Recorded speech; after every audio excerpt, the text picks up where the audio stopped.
Wanna talk? So let's talk. Yeah. Talk. You wanna talk? You gotta talk, you need to talk. News talk. I talk, you talk to Solomon. I talk, you talk to Solomon. Yeah, let's talk to Solomon. Talk to Solomon. Welcome back. It's Talk to Solomon. My name is Stan Solomon. I'm the host. With you as Chief Steve Davis, I'm the co-host. And also co-hosting our friend Greg Howard from the great state of Alabama. Our guest, Major General Jerry Curry. I'd like your response to the quote-unquote state of Palestine. Yeah, it in some ways it's a joke, but it's a horrible joke. There is no state of Palestine. There isn't going to be a state of Palestine, and they got to kill every Jew in the Middle East in order to get to something that they can call a state of anything.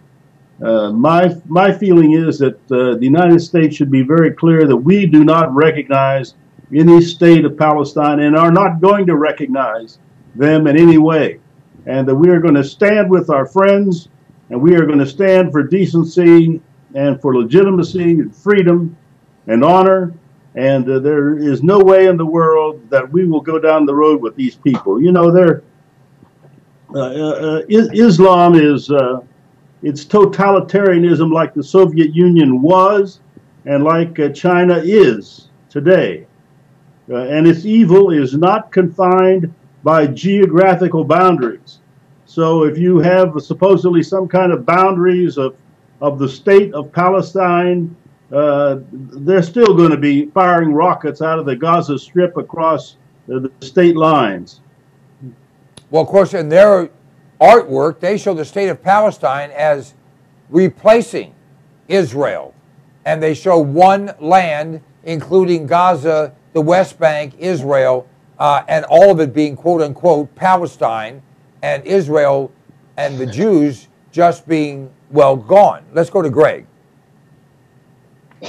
Well, I saw a rather disturbing report today in the WorldNet Daily, written by a very knowledgeable author who had done some serious research, and I direct people to that WorldNet Daily site, WND.com, that's Whiskey November Delta, to take a look and see the research that is done that shows that Iran's nuclear program is either complete or virtually complete, and there are aerial photographs, satellite photographs, and so forth, detailing why they believe this to be true.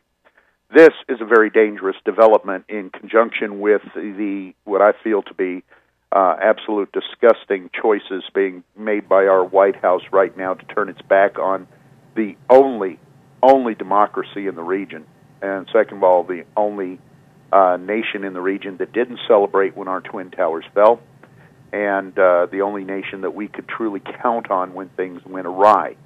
So I don't think that we need to have Hagel be confirmed as Defense Secretary. That it would be disastrous. I don't think we need a Secretary John Kerry as Secretary of State. This is the man who, if you'll recall, referred to our troops as Genghis Khan.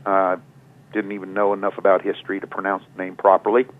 But you know, these are very disturbing developments. I posted a tweet about 4 days ago that the Muslim Brotherhood has not infiltrated the White House. They were invited. That tweet is still viral and still going. People need to wake up. I think the general is absolutely right, and all I could do was add on to his remarks. Chief? Well, it's time for us to just say, hey, we're only going to adhere to American law. The United States of America and our laws are the ultimate, and we're not going to let anyone else dictate or even advise us on what to do. It's time for us to get out of the United Nations and help them. I would be glad to help pay to pack them, send them to Iran where their headquarters should be established right now. We need to quit letting the United Nations dictate to us or anybody else what we're supposed to do or who's the state and who's not. It's time for us to get back to American law, use only our law, tell everyone else to go to hell. General.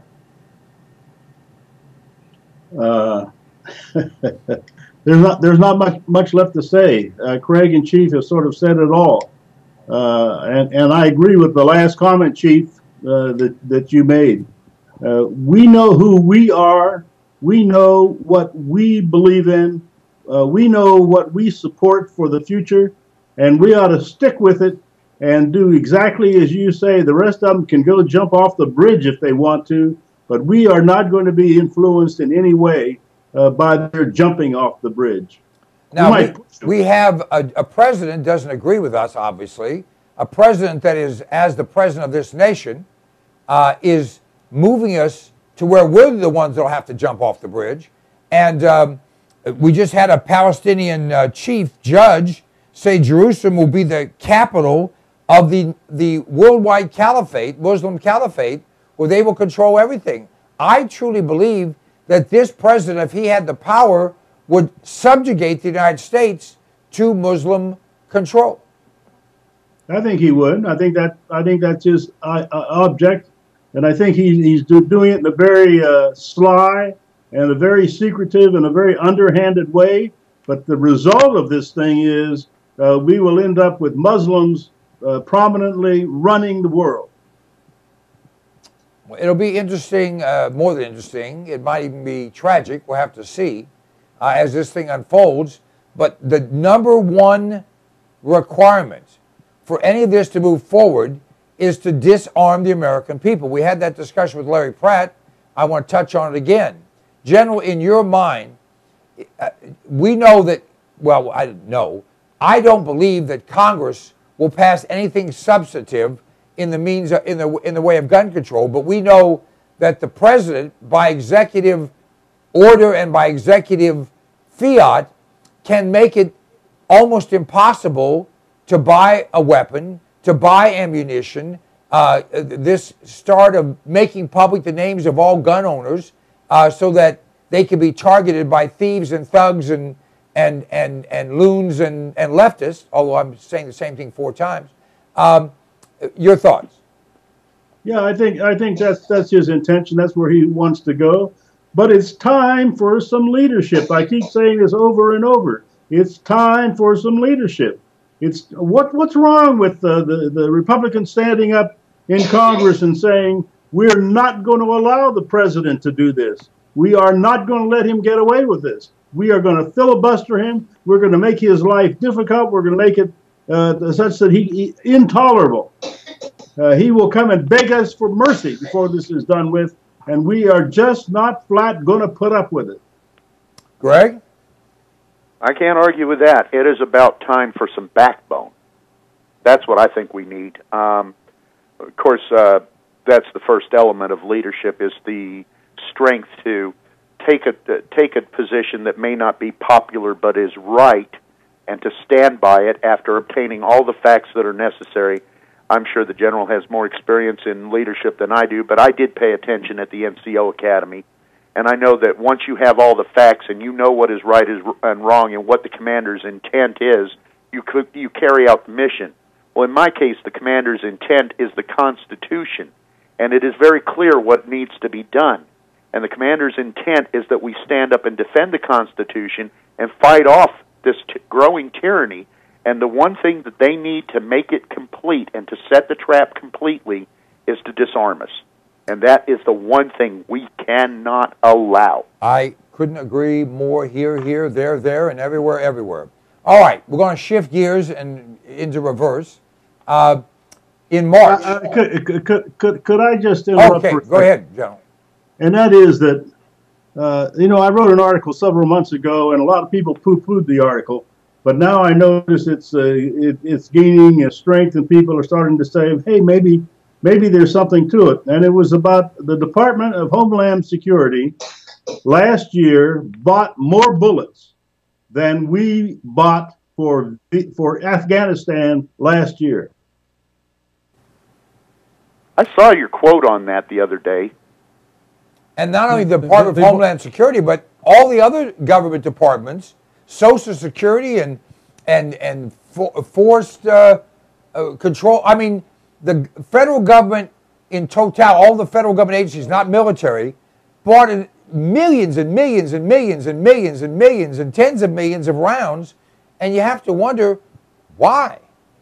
Well, and the general's on to something too, because Homeland Security has just purchased more ammunition. They've bought more than they had before. But also, let's remind our viewers that in World War II, the Japanese commanders were very afraid of attacking the U.S. mainland because of all the weapons that the private citizens owned here. You know, gun ownership was not only to protect us from our own government, from other invading governments as well. And there's, so like you said, the mission of the left to really take us over cannot be accomplished as long as we have private gun ownership. That's a big key for them, and that's what they're going to try to do no matter what. All right, now I want to go to the culture attack. It's not a culture war. It's a culture full frontal assault. And in March, the Supreme Court is going to hear 2 cases having to do with homosexuals having the right to be married.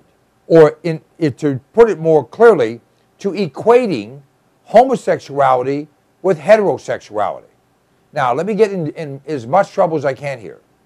Homosexuality is abnormal, it is irrational, it is harmful, it is destructive, it is a bad choice. And in fact, it is a choice, although sometimes the choice is made for some people before they're of age to make their own choice. I acknowledge that.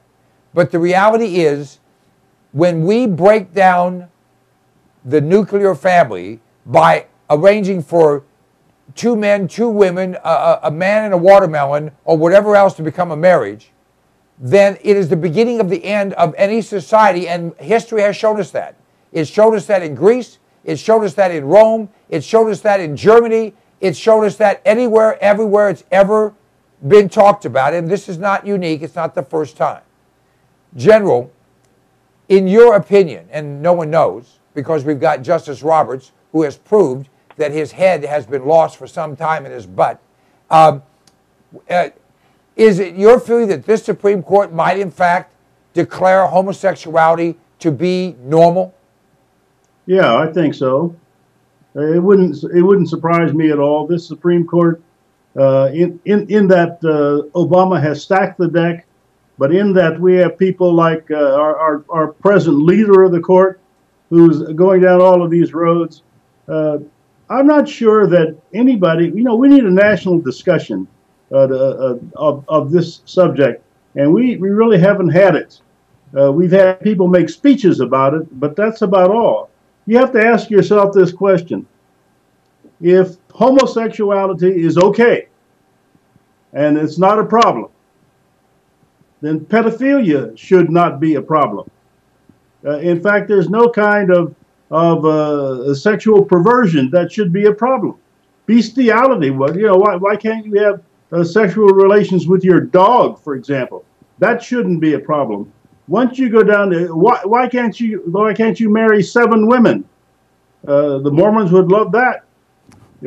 All sorts of things can happen, but my goodness, we need to understand where does all of this lead, and it doesn't just lead to 2 people getting married in a civil ceremony who are of the same sex.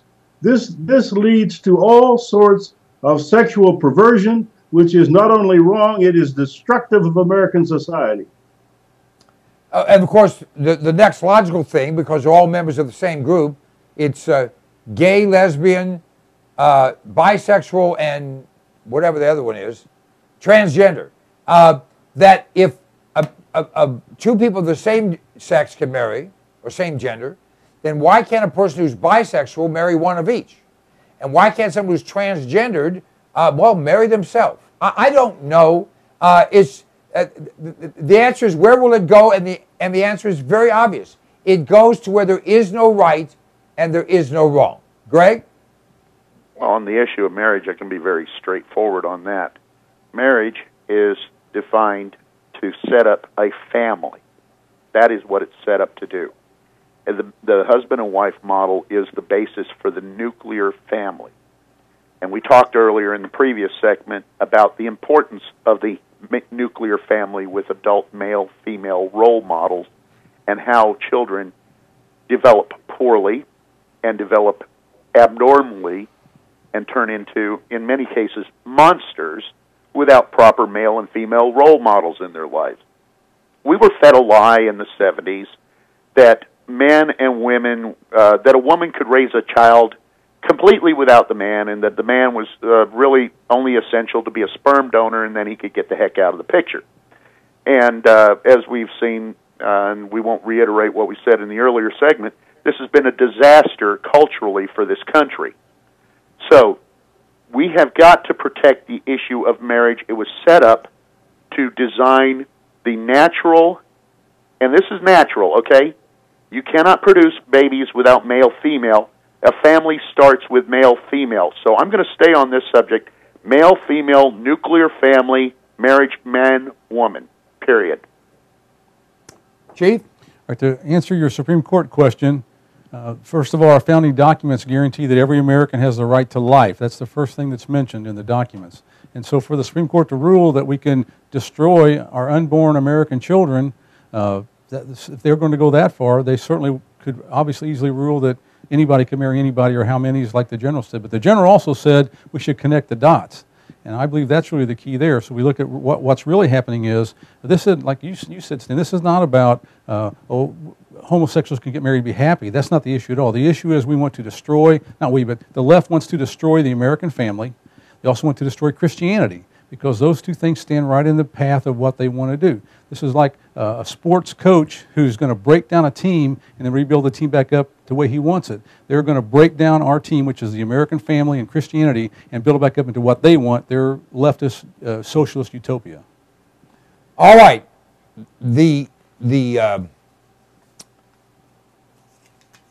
Al Gore sold his network to Al Jazeera. I wonder if, in the old world, the first name denoted commonality. So maybe Al Jazeera and Al Gore come from the same, horny dog. But the fact is that Al Jazeera, which had access to 60 million American homes, Time Warner said, so that cut them approximately in half.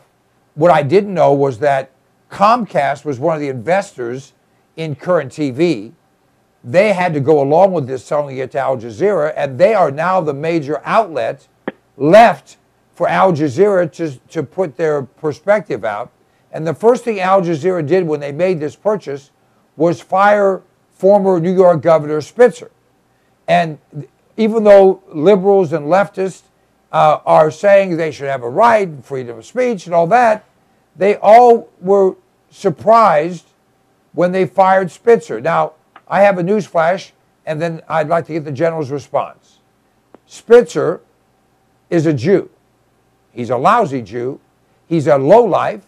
He's a person that you should not turn your back on, but he's a Jew. Is anyone surprised that these Muslim morons would fire every Jew they could get a way to fire as soon as they possibly could? General? If these Muslims that you're talking about, if these people are willing to kill every single Jew in the Middle East, they certainly are willing to fire every single Jew in Al Jazeera. In what was Current and now belongs to Al Jazeera. Greg? Oh, the schadenfreude of this is absolutely delicious. First of all, I love the hypocrisy, of course. We've got to look at Al Gore, Mr. Global Warming, the planet has a fever, selling out to one of the big oil producers. Is this lost on everyone? I've been having fun with it on Twitter for days. I mean, he sold out to the oil producers, and he took $100 million and ran a network that he built off the fraud of climate warming. He sold it to oil producers, and now they're firing Jews. Oh, this is wonderful. You cannot set up a greater plot for hypocrisy than what you have here. I mean, this is like the pile of poop in the middle of the carpet, and your liberal is a bad dog. You take it, you got to rub their nose in it, okay? I don't know why you would do that to the poop. It would be insulting. Well, Well, I don't think that Al Gore is being hypocritical at all. I really believe that the left and the Muslims really they look at one about each other, but the left looks at the Muslims with the same type of ideology. It's a worldwide takeover. That's exactly what they want with the world domination by one group. And so I think the left, like Al Gore, looks at them with admiration. And if he takes a lesson from the Muslims, he can also use the fact that they can lie about what they do. Well, so yeah, you're absolutely right on that, Steve. I mean, yes, in terms of being, teammates towards the goal of destroying America, but he took oil money. Well, again, it wasn't Houston oil money. It wasn't Western oil money. Oh, yeah, that's right. It wasn't American oil money. It was Muslim oil money. That makes it good. There you go. And I do believe, it wasn't Halliburton. And I do believe, though, that the last Jews that they will kill will be the Jewish lawyers that they hire that help them destroy other Jews. Yeah, well, I think that you're saying that tongue-in-cheek, but the fact is, the history is rampant with people who thought that if they collaborated, that the people that they collaborated with would spare them. General, you know some of those stories, do you not? Yes, but this Al Gore business, my goodness, this is about as hypocritical as you can get. It's disgusting. It's so far off the cliff. I mean, this is the guy who was giving us all of these sermons about clean air and pure air and how dirty oil was and how awful the oil companies were. Mm-hmm. And here's this guy selling out to the very same interests that have made him a billionaire. Somehow the idea of Al Gore being rewarded for his lifetime of disservice is very frustrating to me. And the only thing you can take comfort in is the fact that but for a few dangling chads that they tried to shove through, this man could have been president and there wouldn't have been an America for Obama to screw up. That's okay. Al Gore's not taking one dime of his money where he's going, and he better have invested in a Halliburton heat suit on his way out the door. And you'll have to admit that hot air and Al Gore do go together. True. All right. The chief rabbis of Israel had the following quote. They probably said it in Hebrew, but killing fetuses is murder, unquote. Now, General, you know, and I know, and everyone that research knows, that most of the quote-unquote major movements in the world, not starting, but one of which was communism, have been promoted by quote-unquote liberal Jewish people. Liberal Jews are, the other way to describe liberal Jews are, these are Jews, there are two types of Jews. There are frankly two types of all kinds of people, but two types of Jews. Those who believe in God and those who think they're God. Liberal Jews are of the latter. And they always start these movements and then run away after the movements are proved to be absolutely irrational and destructive. The whole idea of killing unborn children, which, by the way, in Exodus chapter 20, is strictly forbidden in the Old Testament, it has all been based on the concept that I want more, and in order for me to get more, there have to be fewer yous so that you will then have less. You follow my process there, General? I think so. And when you have the top rabbis in Israel saying that killing an unborn child, a quote-unquote fetus, is murder, and the Old Testament does not say thou shalt not kill, it says thou shalt not murder. Murder, yeah. And there is a difference because in the Old Testament, society and individuals had both a right and an obligation in certain circumstances to take a life. But you were never supposed to murder, which was taking a life wrongly or taking a life without the quote-unquote authority of God. What is it that prompted these rabbis to take this position, to come out at this time and make this statement? Well, that's a good question, and here's what they said. Religious Jewish people believe, like religious other people, Christian people believe that Christ will return religious Muslim people think that, the 12th Imam will return. Jewish people think that the Messiah will come, but that by killing children, you're displeasing God and slowing down when that Messiah will come. So they are saying, not is it wrong, but you're, and I'll give you the exact quote, so I'm saying it correctly. They said that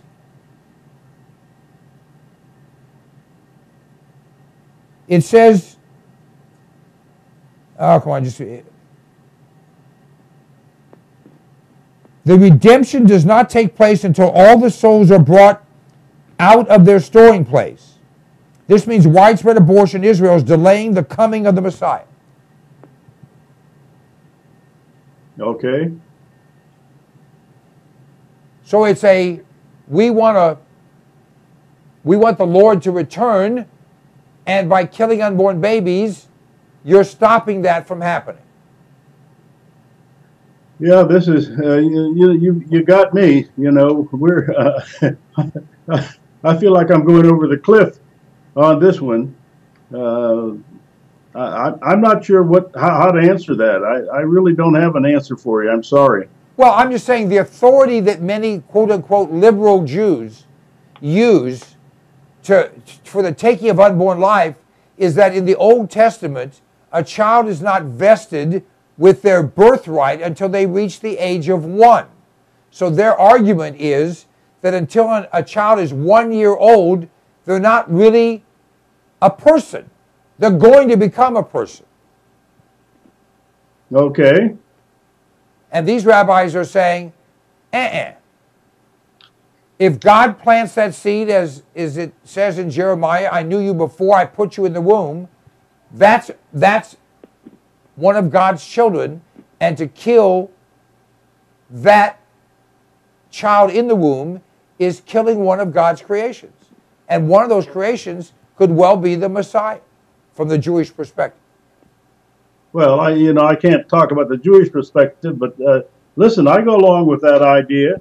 I happen to believe that at fertilization, life is created, and I think that there's no intelligent way around that position. That is the way it is, and everybody, I think, ought to stand up and say, yeah, if you want to kill a child, particularly in the last trimester, you can kill them in the trimester, but you are murdering that child without question. If you do it when in the first 3 months, you're still murdering that child. That child is a living human being.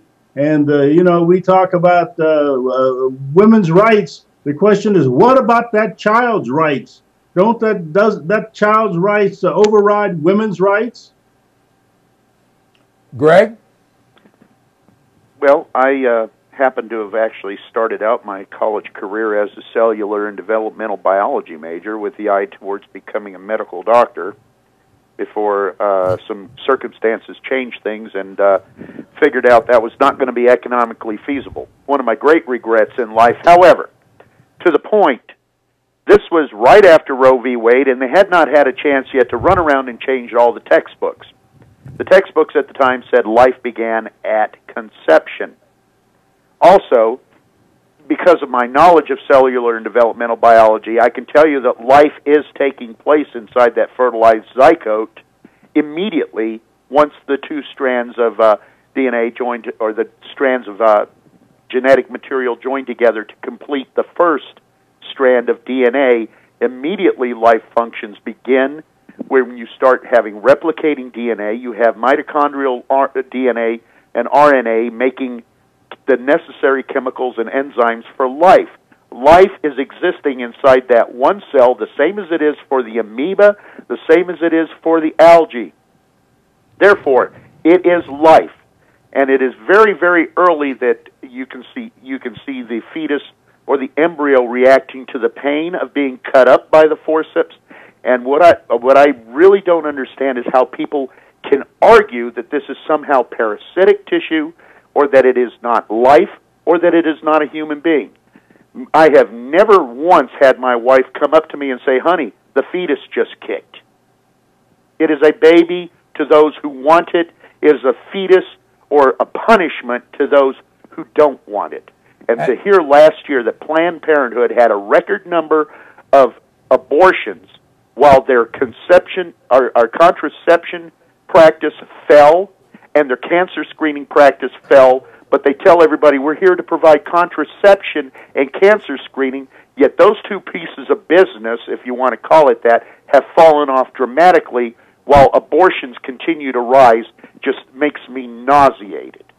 Unfortunately, on that terrible note, we have to end this segment. General, thank you so much for your time and your leadership. And if nominated, will you serve?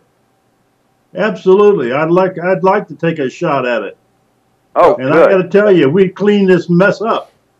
You know what? I believe you would, sir, and I will serve under you at any point. Thank you so much. And it needs it. Me too. All right, we'll be back with more in just a moment here on Talk to Solomon.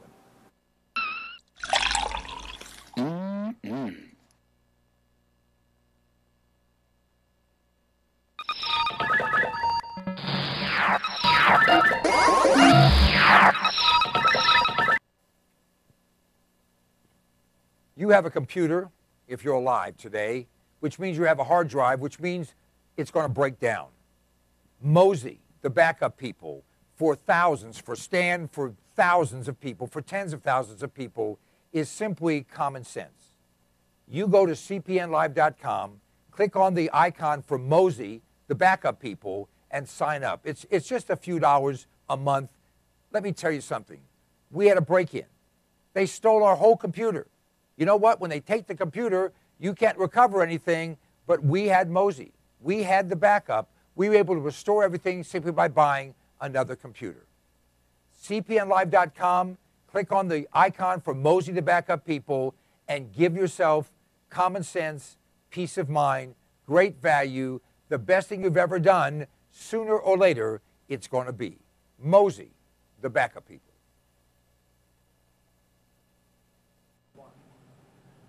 Hey, my name is Stan Solomon, and you know if I have something to say, I'll say it. And I'll only tell you the truth because I'm a Republican, not a Democrat. Democrats always lie. Republicans only lie half the time. I don't lie at all. This is the Fuel Mule. It's an extraordinary product that was developed by a friend of mine, an engineer, and it increases the fuel mileage on your vehicle. If you have a combustion engine, this will increase your mileage by 10 to 20%. It bolts around your fuel line. You can install it yourself or have your mechanic do it. It is an extraordinary item, and it flat works. I've been using it for more than 10 years. It's increased my mileage on every vehicle I put it on, and by the way, it will last forever. You can get rid of your vehicle, just take it off and put on the next one. Go to cpnlive.com. You'll have more information there. You can order it right there. We absolutely guarantee you'll be satisfied. The Fuel Mule. It's a way to kick down your cost of fuel and kick up your mileage. Don't you love the name? I thought of it. The Fuel Mule.